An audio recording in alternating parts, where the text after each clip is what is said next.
Hello, Internet people. You're tuned in to episode 50 of the Steam Deck podcast, Flip Screen Games' weekly podcast all about Valve's portable PC powerhouse. I'm your host this week, Max Wright, joined as always by my very good friend and co-host, Mr. Stephen Radford. Hello, Steve. Hello. How are you? How are you? I'm very well, thank you. How are you? Yeah, not bad. Got my tea. The weather can't make its mind up. It was like No, it really can't. awful, and now it's like ridiculously warm. Yeah. We're in the hottest month of all time worldwide, apparently, which is scary. Really? Yeah, but we're here. Having just like unprecedented rain. Yeah. Whereas, in England we managed to avoid the heat, so that's good. But yeah. All doom and gloom on the global warming front. But we've got some video games to talk about, which is always fun. Yeah, we do. Always fun. I like, just on the topic of Britain quickly, I like how we both immediately at the same time said, "How are you?" Which is and no one wants to hear actually how you are. Usually, you're just like, "You're all right," and you just want someone to go, "Yeah," because I'm basically just saying hello to you. The worst is when you get, "You're right," it just means hello. Yeah, when you get the complete stranger who's just like, "No, actually, I'm not," and I'm just like, "Oh no." I wasn't ready to engage in this conversation, but if you need some help, to someone you know. Reach out. Speak to your friends. I'll speak to a friend about that. Oh God. Anyway, Max, what are we talking about this week? Oh yes, sorry, video games. I forget. You are the host this week. I was just like, cool, time for Steve to talk. So this week we are going to talk about one big topic that has come up a few times on the show, just in passing, but I think now we're going to actually discuss what we think and what we think this means, just based on a few recent releases. We are asking the question, what does Steam Deck's verified tag, what does it actually mean? Because we've had some games that have ran quite well, and then we've had some games that don't run well at all, but they're all Steam Deck verified. As far as we're concerned, when we buy and download these games, we're going to be able to play that great on the Steam Deck. And one of the games that came out recently, we spoke about this last week, was Ratchet and Clank. And we said last week that because it was being done by Nixies, we knew that there was some precedent in this, because they did both the Spider-Man games, so that's obviously run really well. The game's now come out. Digital Foundry have played it, and I know that some other people have played it recently as well. And seems to be running really well, even without the need for SSDs or it's got an SSD in it, but the PlayStation specific SSD that was supposed that was all nonsense. We all knew that was nonsense anyway. I mean, granted, it needs an SSD. Like, I've seen videos of people, John Linneman over at Digital Foundry playing this on a hard drive. Does not run so great. So it definitely needs it, but man, this looks phenomenal running at low. It's like it's got low settings and I think ultra low settings. Seems to be running really well at low settings. ETA Prime's got a great video over up on his channel, and I'll post a link to that in the description. But you can expect a solid 30 FPS out of this at low settings. I'd imagine you could probably eke out 40 FPS if you wanted to, which is how I played. I played it at 40 FPS on the PlayStation 5. Granted, that was running at like 4K, but runs phenomenally well at 40 FPS. They added, it's one of the few games on the PlayStation that has that mode if you've got 120 Hz display attached. I didn't even know that was available on there. I wasn't a huge fan of this game overall, so when I played it on PlayStation, so I probably won't be picking this up on the Steam Deck. Why didn't you like it? I just found it to be too sickly sweet. There was none of that Ratchet and Clank humor. There's no humor at all, really. And it was quite quick. I got the platinum really fast and was like, oh, that was it. And I don't know, it just didn't feel like I was having like a experience you could only experience on the PlayStation 5. I wasn't that impressed. I've not once had an experience I can only have on the PlayStation 5. Well, I had Returnal for that, was me, and now Returnal's on PC. So I guess Demon Souls is the only thing I can say is... Yeah, but realistically, there is no experience that can only be had on the PS5. They just lock it there on purpose. But those experiences could happen elsewhere. They could absolutely happen. The whole thing around Ratchet and Clank was, from, I think it was Mark Cerny, who was like, can only be powered by the power of the SSD in the PS5, and it's this ultra-fast SSD that the Xbox doesn't have, and that PCs don't have, and this, that, and the other. All turns out to be nonsense, because on the slower SSD in the Steam Deck seems to run great. No issues whatsoever. why do we still fall for these things? Why when a company comes out and says, "Oh, so like it's like on the box where it says 8K 120 FPS," and then when the game actually comes out, or when the games come out now, they're all locked at 30 because they're like, "Oh, it's really hard for us to do it at 60." Well, and also, So we who's even got an 30. 8K display? Honestly, Well, nobody, but they're that's sort of like they promise that as their upper limit. That's their power they can do, and then games come out all of this year that are 30 FPS. does it even output at 8K like in the settings on the PlayStation? Must be able. It's on the box, so it must be able to.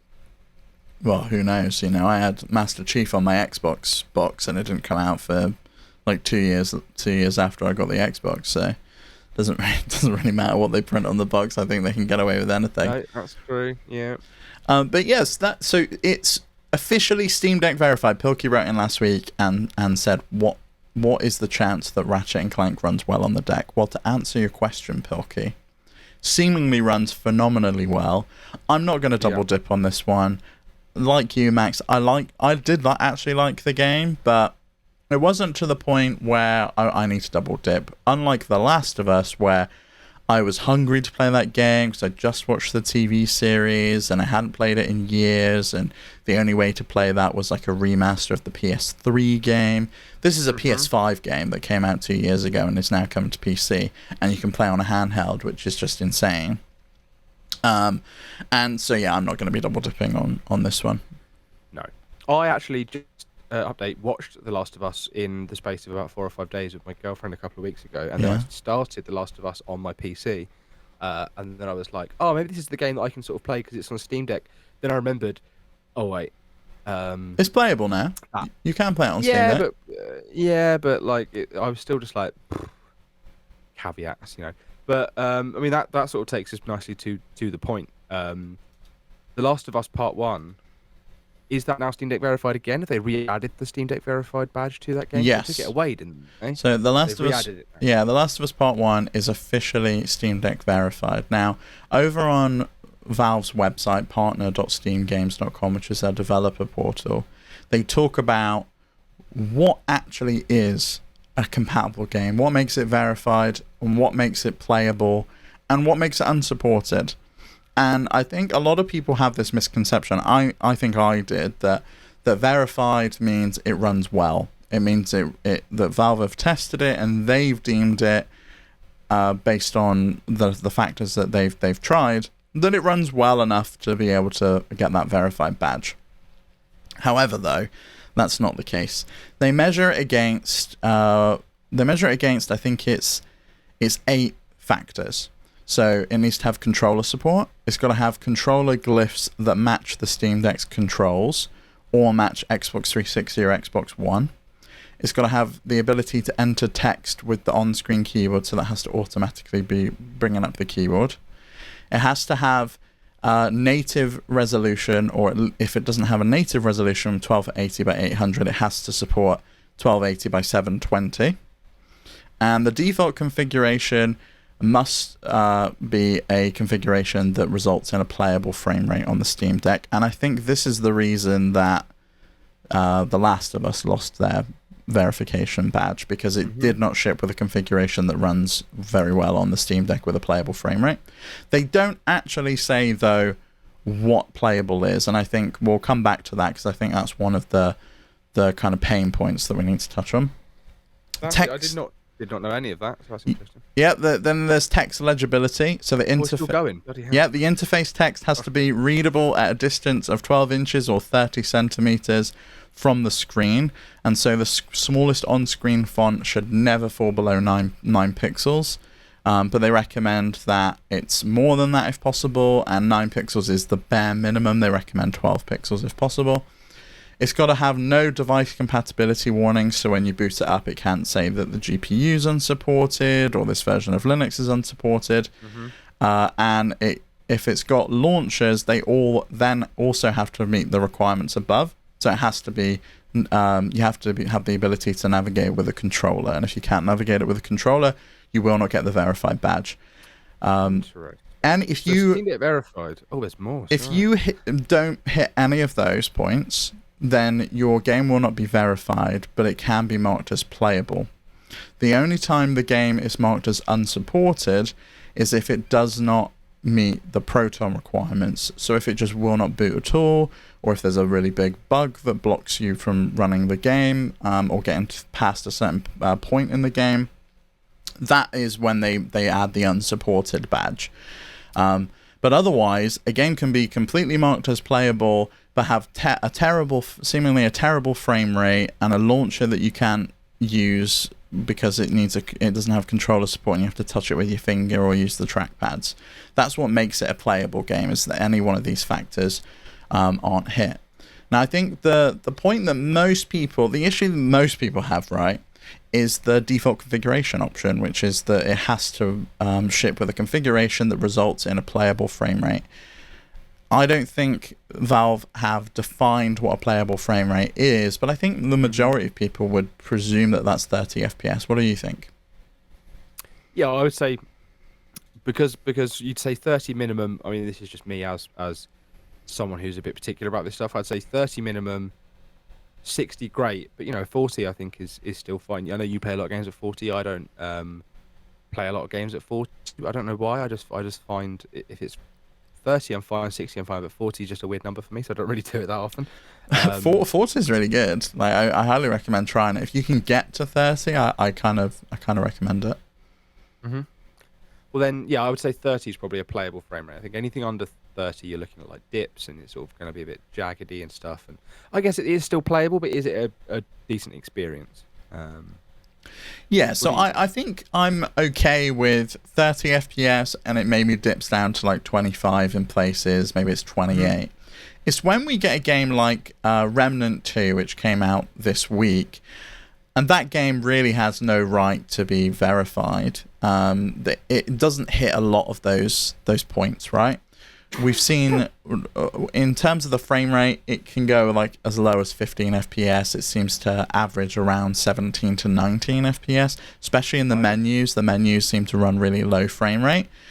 But the text is also ridiculously small in that you can't even read it on the Steam Deck's screen within the menus. So it doesn't hit that check mark of you got 9-point font or 12-point font as an ideal, which is stupid. And yet there are some other games which seemingly run really well, and maybe they were tested at launch but then haven't been tested again since, like Lego Star Wars 3, Final Fantasy 4, Aliens, Dark Descent, AI, The Somnium Files. Those games all run absolutely fine. Yakuza 6 runs fine. Tabletop Simulator runs fine. I know for a fact Tabletop Simulator works because I played it with a friend. And they're all marked as not verified. And Steam Deck HQ has a really good write-up on this and their suggestions for how they fix this, and I'll put a link in the description as well about that. But they recommend at the minimum, Valve should be writing the frame rate that you should expect realistically. Yeah, I think just to when they buy a game and it says verified, they know, okay, I'm getting a 30 FPS, not I'm getting whatever Valve deems to be a playable frame rate. Yeah, and it sucks that this is the case, right? There are community tools. Steam Deck HQ that we mentioned, they have like a game settings screen that you can go and check out, and they will write up pieces about how games work. But I've also used ProtonDB, and there is a Decky plugin which will actually swap out, or I think it adds the ProtonDB verified badges of gold, silver, bronze, platinum on there as well onto the store page, so you can get a better idea of is the game actually validated? Is this game actually playable? Because I just seem to ignore the Steam Deck verified badge, because I was burnt at launch with The Last of Us being marked as verified, showing up on Valve's on the Steam Deck website when it clearly was not ready to be. And I've played, I can't even count the number of games that the Steam Deck told me weren't going to run, and either ran absolutely fine with the native version of Proton that gets shipped with it, or with Proton GE. And I can understand that they won't want to verify it if it doesn't work with Valve's version of Proton, and that you have to go and install a third-party tool in order to do it. But there are so many games that just work, and Valve have never gone back and retested, or the developer has never pushed them to retest it, and I don't know why it happens. So I have in the Decky plugin CSS editor, that one, I have turned off the verified badge in on my Steam Deck, because it just doesn't mean anything to me anymore. Because, like you say, so many of the games that Steam say, "Oh no, that won't work," I'll find work absolutely fine, or I'll just run a different Proton version, or like I've played so many games that Steam Deck claims won't work that have worked fine, but then on ProtonDB, they all say they work fine. So I would say ProtonDB is a better metric. Also, I do wonder, like you say, that they had The Last of Us on the Steam Deck website. I wonder how much of this is a big popular game. People are going to want to play on the Steam Deck, or maybe we could ship a Steam Deck to someone who wants to play this game. So let's just verify it. Obviously, that would be misleading. I don't think they necessarily are that misleading about things, but I do think that that there's got to be an element there of like, oh, this is a big hyped game. We want this to be playable on Steam, but we want to market this on the Steam Deck. We want to market the Steam Deck using this game. And it's a shame that when certain things launch, like Last of Us and Remnant 2, that doesn't play out very well. It is a shame about Remnant 2. That's a game I was looking forward to playing at some point. I think I'm going to go on PlayStation 5 for this. Also, because it doesn't have crossplay. So. Oh, that's just annoying. I don't understand why games don't have crossplay anymore. It's ridiculous. Well, yeah, I think it's just something that should be in there, because I want to play with my friend on. He's a PlayStation player, so I'll just buy it on PlayStation. Not noting off my nose, considering it doesn't seem to run on the Steam Deck anyway, so having it on the PC wouldn't be that much of a benefit for me. Or on Steam, I should say. But yeah. But yeah, how could Valve fix it? I think there's probably a few ways for me. One, when they test it, I'd like to see a date when it was tested, so that we can know that this was tested on this date and it worked for this version, right? So if it's been updated since, if it's had patches that either broke it or fixed it, because we've seen both happen, right? The EA app completely broke tons of apps on the App Store, but we also had the other way where stuff like Cyberpunk got a specific profile for the Steam Deck, which improved it significantly. So I think some kind of description of we validated it at this date and it worked fine on this version, we ran it at this resolution and we managed to get this kind of frame rate out of there, I think would really solve a lot of the problems. But then I also think some kind of community system built into the store, right? Because we've got ProtonDB, which does a similar thing, but I think Valve could probably take it to the next level, because they can capture all of this data themselves from within it, and they can get people to upload it. They should be crowdsourcing this in the same way that they crowdsource the controller profiles. Yeah, I was going to say that they should be similar to the controller profile, where you go on and you see, hey, I've used this control system, it worked great. You should have, cool, I wanted to play this with the best frame rate I could, so here's the settings I was able to get it, here's the frame rate I was able to get, and here's how long I played it at this frame rate for, so you're not just getting like it worked in this one bit.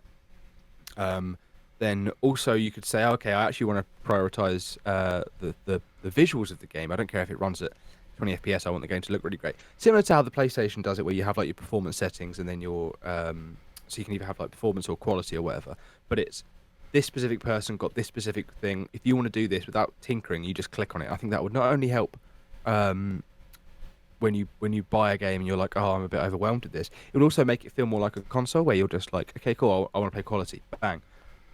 Which I know FSR kind of does that, but there's still things to tweak even with that. I was also going to say that not only should it be on the players, because it shouldn't all be on them. Like, I know that crowdsourcing would be very helpful, but also I think Steam should be doing Valve should be doing some work themselves.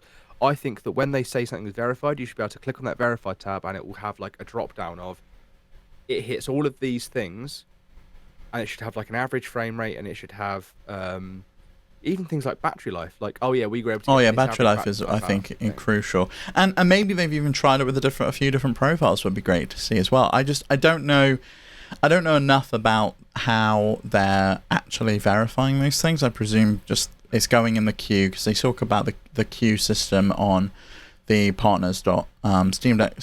Steam.com website. And on there, they basically say there's a queue system, and you can request manually to be added to the queue, but they'll automatically add you back to the queue based on some of their own heuristics and stuff that they monitor, such as if they notice that your game that you've uploaded now uses the keyboard API, they'll automatically add you back to the queue. But I don't know how long that queue is. I don't know how many people are testing it, and I don't know what the testing process is like, because, like you said, there are a lot of games where you get to a certain point in the game, and that's like a real performance spike. Like it's really causing issues. The Last of Us, for example, had one of these. Had one of these causing issues, like right at the beginning. It's that scene where you're in the car. And you get that spike of and it's like right at the beginning of the game, and it was immediately obvious. Whereas stuff like Horizon Forbidden West or Horizon Zero Dawn, it happens further into the game, where you get these like points in the story or points where performance really takes a dip. How long do people play these games? Because some of these games are like hundreds of hours long. Presumably they're not playing it forever. Whereas if you had that kind of system that's like a community-based system where people could just be like, okay, I'm going to submit that this didn't work at this point, and they can see I've played X number of hours, which version I'm using, what my settings were, and then not only does that help the other people in the community, but it helps the developer to fix it, and it also helps Valve out with the testing process. There's so many benefits to it, and I think the fact that we know Steam are capable of this with the controllers and stuff, I feel like I don't know. I feel like we haven't had enough. There's not been like the big game, other than The Last of Us, maybe that Valve had to say, all right, because the thing is, it's not Valve that has to do or change anything or come out and say, oh look, sorry, blah blah blah. So it's hard. It's going to be hard to get a response out of them. But we know what Valve are like. We know what they've been like specifically with the Steam Deck. You'd like to think that they'll listen to people if enough people talk about this, and clearly people are, especially with a release like Remnant that's just come out and is seemingly not very good, even though it's Steam Deck verified. Performance-wise, sorry, the game's supposed to be good. You just have to hope that they're going to notice. The other thing I'd really love to see is that launcher section. I'd love to know if it's gonna have a third-party launcher when I download the game, and I think that should be noted on the store page. We get stuff on the store page like this uses BattlEye anti-cheat, this uses Denuvo DRM, so it might cause some issues on your computer. It'd be great to know that this uses that terrible EA app, or this uses the horrible Ubisoft Connect launcher that you just despise. And I kind of hope that if we shame these other publishers into removing their launchers, because most of the time I don't need it, it's booting up a screen for me to then click play. Like, honestly, what is the point of those launchers? Yeah, they are. Well, yeah, the idea is you go there and you buy the games on there, and now they've all given up because no one wants to use them. But we're now stuck in this between space, this limbo, where they want the Steam base, the user base. They want people to play this game on their Steam Deck, but they're also just still have this ecosystem they set up, and I think it's frustrating. But at the moment, what can you do? They completely change their entire infrastructure. These people, these companies. I don't know about that. Well, I mean, we saw last week that I know you spoke about it. Blizzard bringing some of their games to the store, and I think that's really because they're trying to save Overwatch 2 because it's a mess, as you spoke about. And stuff like Diablo 4 is doing really well. They're okay to kind of take 100% of the profits over on their own storefront. But I would love to see more publishers come over. Ubisoft has just come back this year. They went away for a while. They were only on the Epic Games Store. That didn't seem to work out very well for them. We saw Square come back with Final Fantasy VII last year. That was only on the Epic Games Store for a while as well. So it's nice to see more people coming back to Steam. I kind of feel like if there's a third-party launcher, I'll go get it myself. Like, I'm happy to use a third-party launcher if it's the only option, in the same way, because that's how I'm playing Diablo 4, right? I've got to use the Battle.net launcher. It sucks. All I do is open it, and then I click the play button once it's updated. it could be updating, and you've immediately got to update. yeah, I've always got to update because it can't do it in the background like Steam can, where it's doing it when it's plugged in charging. We had this exact conversation, let me tell you. Okay, well, it's annoying, and so I would love for them to just say no third-party launchers at all. They've got to go because it's just ridiculous. And I presume it was part of the negotiation process to get some of these publishers on the store in the first place. Was okay, you can have your shitty Ubisoft thing if you want. Huh. Yeah. Just come back. Oh, you want to come back? Cool. It's good that you've decided to bring this stuff with you as well. You know, well, it's a shame that you've had to, but you have. If you have to, you have to. Yeah, I also think a part of the fault with this lies with the developers. Some developers are just happy to straight up lie and say that it's verified. We saw that with Remnant 2. They said ahead of the launch, before it was even verified, that the game was verified. We saw that with The Last of Us Part 1. We had Neil Druckmann talking about how he's been playing it on Steam Deck and he's going to play it on Steam Deck and it runs great there, which was total bullshit because it clearly was not. And so part of it's got to land at the developers' door as well. They should be taking this stuff into consideration. They should be looking at the lists and going, okay, well, we want to make sure that this runs at a stable frame rate. Let's put these low settings in. Let's do a Steam Deck exclusive profile. Because that's what The Last of Us ended up doing, was you boot it up and it's like, we've detected that you're running on a Steam Deck. Would you like to use this profile? And it's just like, yes, of course I would, because I want to be able to play the game. And I would imagine that Ratchet & Clank also has a similar system in place where you boot it up and it's just like, oh, we know you're on a Steam Deck, we recommend the ultra low settings. Whereas some other games like Forza Horizon has like a benchmarking system where I can run that, it'll go away, it'll do the benchmarking and then come back and tell me that this is the system profile that I should be using. I think if all games had something like that built in, it would be really simple. Yep. I do think that the more... I think it's one of those things that the more Steam Deck competitors come out, more versions of the Steam Deck, but like from other companies come out, the harder it's going to get to just go, we're targeting the Steam Deck when, because then they're going to have to do an ROG Ally profile and a profile for, let's just say, the Aya Neo becomes like a cheaper mainstream version of it. They'll have to do one for those, or whatever comes out, they're going to have to keep doing it. But I think that if Steam...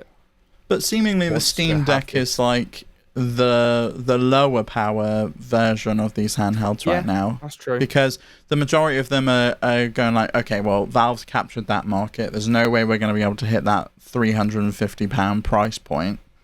So they're all going for like double the price or £1,000 plus.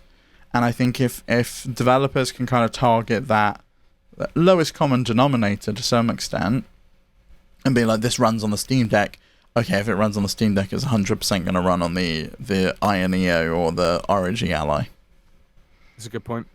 I didn't think about that. But yeah, I guess these other ones also don't have verification systems. They also don't have, Steam Deck Verified means nothing to these other systems. It's only Steam that has that, and it's Steam that the game is selling on. So yeah.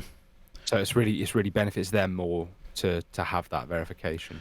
They have started putting that verification on the store page on all storefronts now, though. Like, you can see that when you just view it on the web. You can see it when you view it on the desktop app. So I think people probably will start using that, and I wonder if at some point we'll see that shift away from being Steam Deck verified to SteamOS verified, or just Steam verified. I don't know what kind of process they go through for that, because at some point it's going to run on... SteamOS is going to run on more than just Valve's handheld. And do they care about catering for that? Maybe not, because they've got their own hardware product. Maybe they don't bother changing the name of it.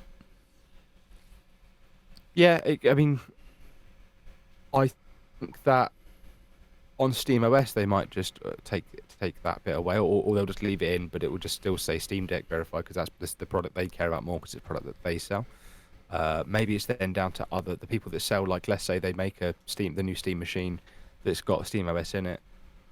It's probably down to them to go, right, okay, well, let's have our own verification system where I don't know how much control they'd have over that, but hey, they could have it so they have like Steam Machine verified or ROG Box verified or something like that if it's running SteamOS. Yeah, fair enough. I mean, I kind of...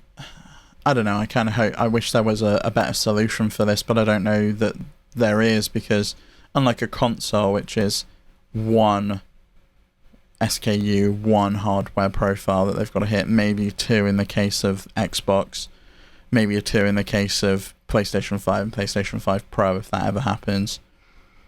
There are tons of configurations for PC, and I think that's what makes it so tricky and so difficult. I know a lot of people look at the minimum specs on PC games and they're just like, I don't know what that means. I don't know if my GPU and CPU matches that. And I think that's why we've had the system of you can just try it for 2 hours and if it doesn't load up, you just get your money back. Yeah. I mean, yeah, that's also a thing that sets Steam ahead as well, is that you have that option. But you know, if you've already got a system verification, you shouldn't need to have to be able to fall back. You shouldn't need to fall back on that. If you buy a Remnant and Remnant says it plays well on the Steam Deck and it doesn't play well on the Steam Deck, yeah, you can get your refund. But how did it get to that point in the first place? How did that developer? What did Steam do? What kind of test did they run to determine it was verified, and how did it get that far? Is the question. Same with The Last of Us. How did it get that far that it released in a verified state? And it was only after they were like, oh yeah, people are playing it and it's not verified, so we'll take it away. Like, no, people bought that because you said it was verified. So yeah, I see. That's what makes me really wonder about the testing process. Are they just doing something that we kind of heard happened with the Cyberpunk debacle on consoles, where they're just trusting these larger publishers when the larger publisher says, yeah, it matches all that criteria and it runs fine? Are they just going, okay, well, you've put out God of War and Spider-Man, and you've also put out Uncharted, so when you put out The Last of Us, we kind of expect it's going to match the same criteria. You know what you're doing.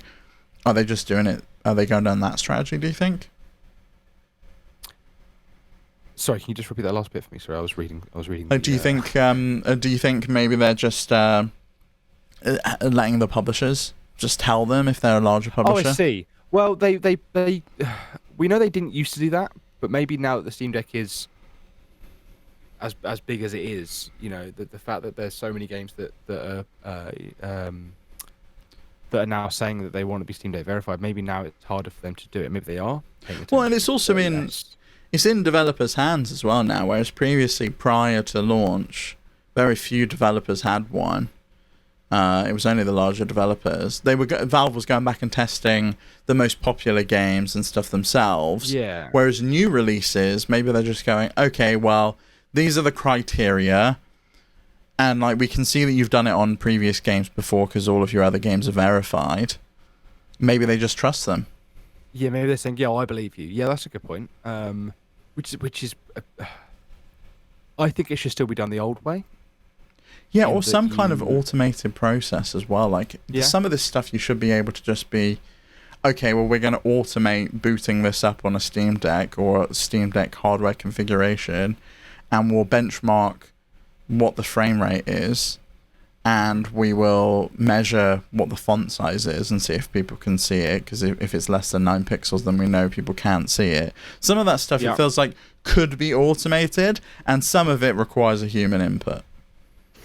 Yeah, and are Valve gonna keep a team along to just do that, just see if the games work? Maybe they should if they notice that they're gonna get a huge amount of refunds on Remnant, for example, unless people just, because the thing is, we've had so many games. There's a good and a bad side to a game launching in a broken state and then being fixed later down the road. Is that when a game launches broken, instead of refunding it, a lot of time people might, I'll just wait because eventually it'll be better.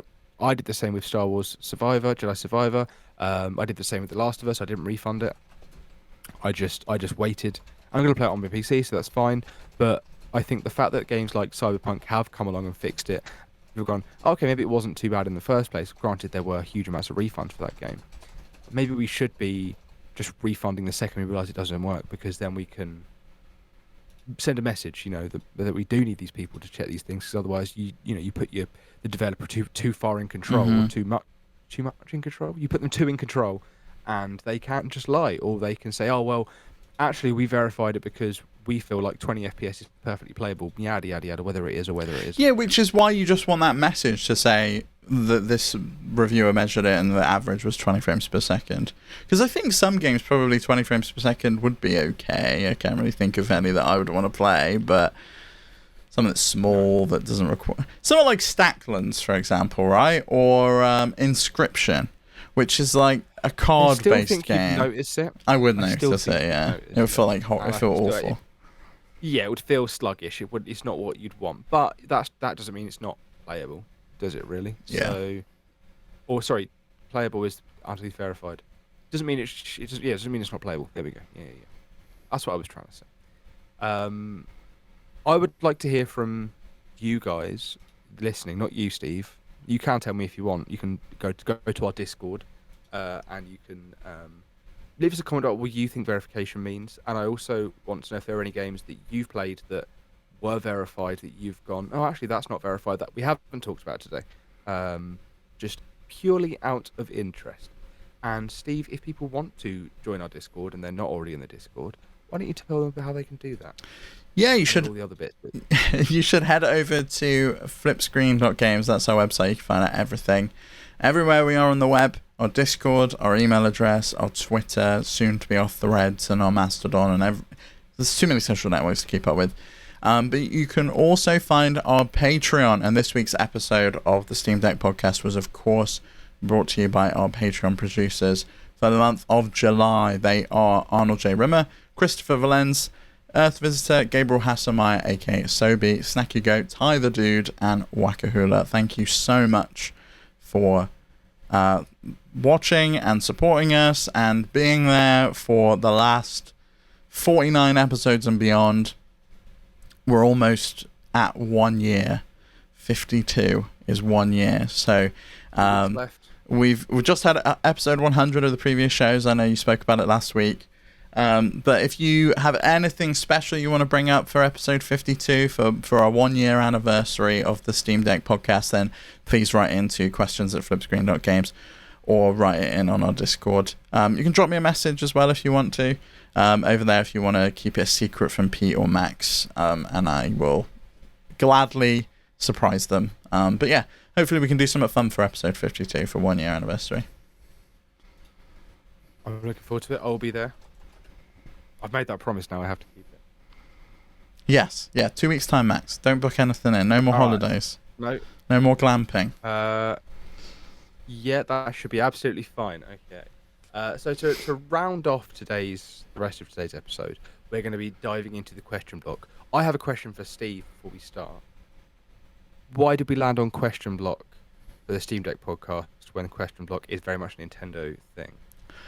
Oh, well, we pulled it in from Nintendo Noise. That made it into the Flipscreen Games podcast, and then it ended up over here. What would you change it to? I say we should have a... It should be called the Portal. Maybe, but I think for episode 52, I think anyone listening right now, come up with an idea of what the question block should be called. Send them all in. On episode 52, me, Steve, and Pete will argue over what we think the actual new name of the question block should be, and it can be decided by you guys, or if I happen to come up with something fantastic, I'm going to fight to the fucking ends of I'm going to just rip and tear until it is done, until my one is chosen. So that's a fun game that we can do. Anyway, let's do the question block. That's what I was doing. So this is a question we got last week that we were going to cover and didn't get to, so we're going to do it now. Team Linux 01. Question is, what do you think of the EU requiring user-replaceable batteries for all devices like the Steam Deck by 2027? I like the idea of user-replaceable batteries for devices. Sorry, I've read that wrong. I like the idea of user-replaceable batteries for devices. It would be nice if the US was more pro-consumer and thought about the ramifications of e-waste. They then go on to say, what are you guys going to do with your decks after they're replaced by newer models or other devices? And then how long do you want to continue using your deck? So that's a 3-stage question there. So first of all, Steve, what do you think about the requiring user-replaceable batteries? So it says here devices like the Steam Deck, but also the Switch will be included. The RGL would obviously be phones, just devices like that. Phones, of course. Yeah. I think it's great. For phones, I think it's going to pose a real issue for people who have become accustomed to waterproof and dustproof phones, and that's why we have it, and we have the gaskets and the like adhesive and all of that stuff. But for devices like the Steam Deck and for the Switch and for anything, it 100% makes sense, and I'm very, very happy to see it. I think what user replaceable means needs to be clarified. I don't necessarily know what that means. I agree. So can I quickly? I know this. What it sounds like is like you take the back off your old Samsung, you whack it, and the battery comes out. You put a new battery in, but actually, I do think it's probably more like you can get someone to replace it for you. Because I remember the Wii U had you could buy a bigger battery for either the Wii U or the 3DS. Actually, one of the two. There was a one of those things you could buy a bigger battery and then put it in yourself, but it still required you to unscrew it, take a little bit of foil off, put it in, blah blah blah. So it wasn't as easy as clip off back, put a new battery and close it up. But it also wasn't. I've got always adhesive. I've got to possibly break this thing. I've got to heat the back and then lift off the screen. It was screws and in it goes. So I think it's more likely going to be that, because then they don't have to worry about having the clips and stuff. You can still have waterproofing, like my watch I've taken off, for example. This is a waterproof watch, but if I took it to a watch shop, they'd pop the back off and put a new which I think is fine, because that is user replaceable. I think the problem is, at the moment, some of these devices, and I think the Steam Deck is an easy one, right? It's pull it off and you unplug it and you take it out. The Steam Deck's one of the easier devices to replace the battery in. Stuff like an iPhone, you gotta carefully open it. You gotta have special tools. You've gotta then put a gasket back on and get the adhesive in the right place. And it's a whole thing. It's a mess. Whereas something that's user replaceable, I think you're right. I think what it means is you can unscrew it and you can replace the battery. And the Steam Deck's battery is seemingly user replaceable. They've been pretty open about the fact that people shouldn't open the Steam Deck for any old reason, but you can go to iFixit and you can buy replacement parts, and batteries is one of them, and it's very easy to pull it out. I think the adhesive is another thing, right? Because they are glued down, because you do not want a lithium-ion battery with no casing just rattling around in there, because it will explode. I wonder what ramifications it does have. I like the fact that potentially we'll be able to just buy batteries from, say, Nintendo or from Valve directly and be like, I want to buy a new battery, and I just go add it to my cart, and it's given my Steam Deck a new lease of life. That being said, like it gets to the end, to talk about Team Linux 01's other questions, I'm going to probably give my Steam Deck to my partner or use it for other things. And I plan on using it for like a couple more years, like at least this year and next year, and then I probably will look to upgrade to whatever is next. Yeah, I'll probably end up giving my Steam Deck to maybe not my partner, because she already has a Switch that she doesn't really use. But I do know that I've got friends who are like, I'd be interested in a Steam Deck, but I don't want to, pay full price for it or whatever. Or or there's got to be someone that's going to want it. I mean, there's so many things you can do with it. You could keep it as like an emulation device. You could keep it as a Steam Link. You can pop things on it and use it as like a media center, install Plex on there. It's a PC at the end of the day. You can do tons of stuff with it. And I think once I've got something new, I'll be more willing to like modify this and do things like overclocking it and undervolting it and doing all of that stuff that's potentially a little bit dangerous. I probably would keep using mine until they released a new Steam Deck that is enough of an upgrade for me. If they did the next Steam Deck and they were like, oh, it's a bit OLED, by that point for me the Switch was 5 years old, something like that, and my Joy-Cons were rattling, and I was like, okay, maybe I'll get a new one, that's fine. Whereas the Steam Deck, I think there'd have to be a significant upgrade, a light version or a smaller version, something like that would make me want to upgrade to it, to then upgrade to that. I don't think there's any. I'd use this for as long as I possibly could if I could. And it's one of those things that you can change the battery. So if it does get to the point where the battery is a big sticking point for me, I can just get the new one. So, yeah, I think I would stick with that for as long as I possibly could.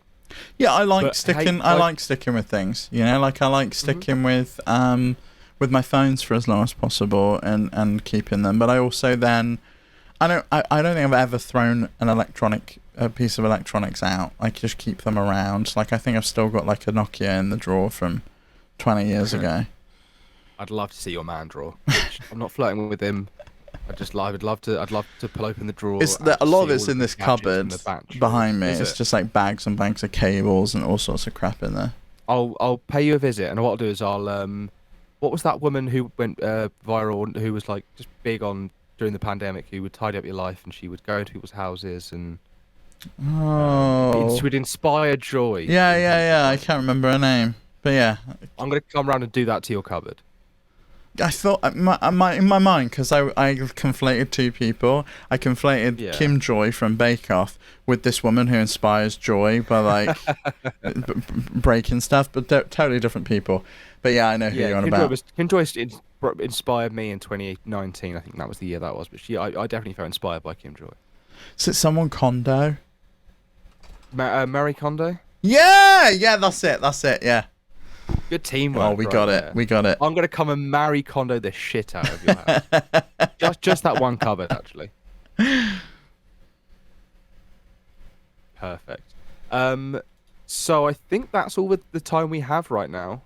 As far as questions, a couple of questions that we can get to next week, and maybe another question that we can save for the week after, which, as we have spoke about many times already, is the big 1-year anniversary of the Steam Deck podcast.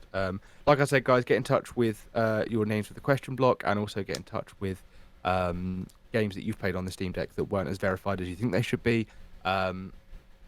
Steve, where can they find this one more time? Head over to flipscreen.games. Everywhere's there. And if you don't come watch us on YouTube, come watch us on YouTube. We put the video up every single week. I wonder how many of you do not know what we look like.